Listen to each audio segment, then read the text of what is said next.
สวัสดีครับพี่น้องครับได้เวลาพญากับผมมหาล่อครับมื่อนี้นำบั้นพญาเกี่ยวกับความทุกข์มาฝากพี่น้องนะครับเป็นพญาโบราณประกอบกับการประยุกต์เพิ่มเติมอ่าปนเปกันไปครับลองฟังเบิ่งคือบ่พี่น้องทุกข์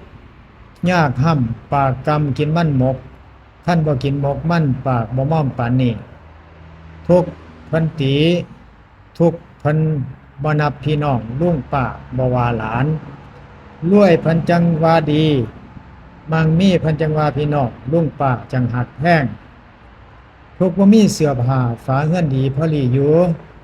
ทุกข์บ่มีข้าวอยู่ท้องสินอนหลีอยู่จังใดพริกอยู่เฮือนเหนือเกลืออยู่เฮือนใต้หัวสิงไข่อยู่เฮือนเพิ่นพี่น้องเห็นบ่อยากเอิ้นเมินหน้าดอกนายสร้างทุกข์แล้วเฮ็ดจังไดพี่น้องบาดนี้ให้มีขันติตั้งวิริยังคืดอ่านอย่าเป็นคนขี้คร้านค่าเล่นเลาะกินทุกข์ให้ฮู้จักดิ้นขวดเคียเถียไถเทวดาผู้ใจดีเพิ่นทรงดูสู้คำให้ฮู้กำเก็บเมียน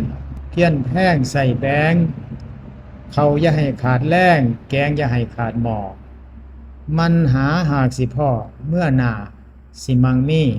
ดอกนาเป็นกำลังใจให้คนสู้ชีวิตสุขสมหวังครับ